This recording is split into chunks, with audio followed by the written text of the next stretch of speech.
Wild Washington Commanders trade could be on the rise. We're going to be discussing the latest reports of what could happen involving the Washington Commanders and getting one of the best defensive ends in the game right now, Trey Hendrickson. I'm your host, Azael Mejia with Commander Digest, reporting everything on Washington Commanders, offseason, regular season, and everything in between. If you want to be caught up to date and you want everything going down with the Commanders, make sure to... Y'all were waiting for it. No, I'm not doing it. I'm not doing it. Y'all can't make me do it. Squeak, squeak, squeak, squeak, squeak. Make sure to run it up right now so you're caught up today on everything Washington Commanders. If you made this far into the video, comment down below W Bengals. Yes, W Bengals, because they're about to screw up and give up one of the best defensive players in the game from last season. Yes, this is part dose of the Commanders trying to get Trey Hendrickson, the defensive end from the Bengals, to Washington because the Bengals don't want to pay him. That's what's going on. If you haven't seen part 1, make sure after this video, go watch part 1. Then go watch part 1. I know, I already forgot. But then we got a new button. Subscribe right now. 50% of y'all are not subscribed. Subscribe right now. Just one little free thing. It's for free. It's for free. Make sure to subscribe. We have the challenge. 17 weeks until game 1. We're trying to hit 500. Every couple days we're beating the view count. We just hit our new record of over 750 views. If everybody would have subscribed, we've already would have beaten the view. I'm starting to think we can hit 1,000. I'm starting to think we can hit 1,000 subscribers before week 1. I'm just saying. Let me not run my mouth. Let's try to hit 500. Then we can talk about 1,000. Let's get. What's that guy who does like 50 things before like 9 a.m. Ashton Hall? We gotta hit 10,000. But nonetheless, stop with the giggles. We gotta talk about Trey Hendrickson. If you don't know, defensive end from the Bengals. Some of his stats from last year include 17.5 sacks, which is number 1 first among all defensive ends. 33 solo tackles, 2 forced fumbles. If you don't know the storyline, I'm going to repeat it for all the new viewers, all the new subscribers. He can't get a deal done with the Bengals. It's given old Washington regime, which is pretty crazy because you don't think anybody could screw up as much as the old Washington, redacted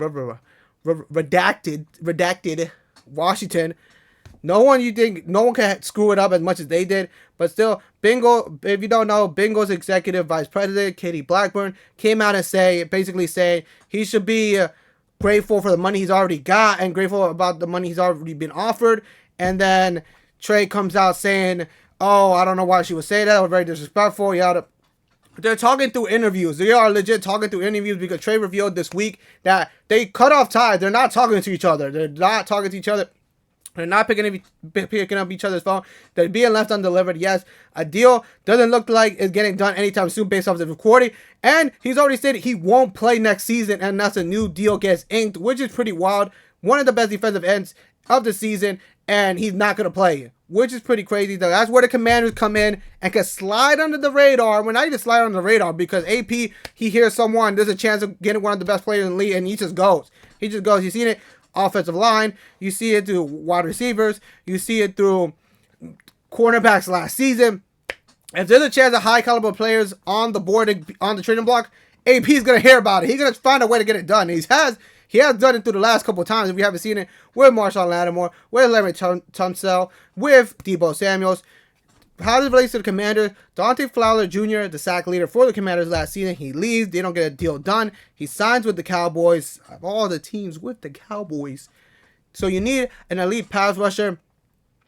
The Washington Commanders tried to fulfill this part. They wouldn't go out to... They signed Javon Kinlaw from the Jets, former first-round pick, but he hasn't lived up to his potential. There's still some upside to him, but there's still a vacancy. You lose Jonathan Allen as well.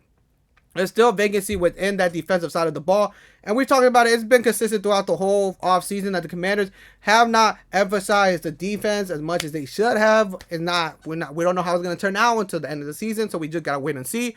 But this could put it right up there with balancing it out. If they somehow, some way, they get Trey in a Commander's uniform. We're going to be seeing, obviously, first of all, we're going to look at some of the stats for all the new viewers and all the new subscribers. 17 games. He played all 17 games. 17.5 sacks. Most in the league. First, number 1.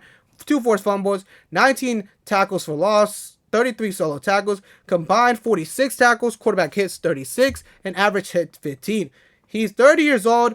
6'4" for all you football junkies that need a visual representation. Yes, I said 30. We gotta get the TikTok kids. That's how we're staying with the youth. We gotta get the TikTok brain rock kids. He's unk. He's unk right now. He's trying to get that one last deal, as he should, because he played out of his mind. I don't know how you don't pay him, but then you just pay 2 wide receivers at the same time. That's just me. I'm not the money man, so don't count that to me.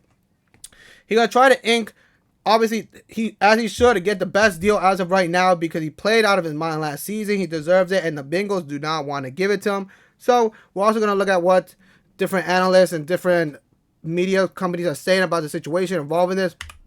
First, we're going to look at Justin Mello from the from the Draft Network on what he had to say, how to get Trey in a Commander's uniform this next season. Durance Armstrong and Cleveland Farrell project as the starting defensive ends. The Commanders lost Dante Fowler to free agency and didn't replace him with anybody notable. Head coach Dan Quinn could have one final roster upgrade in mind.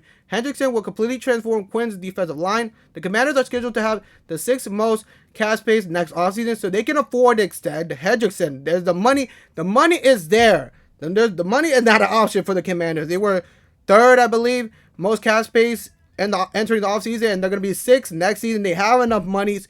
You have Jayden Daniels on a rookie deal for 4 more years. You can get this done. The thing is, do they have enough capital to get him to Washington?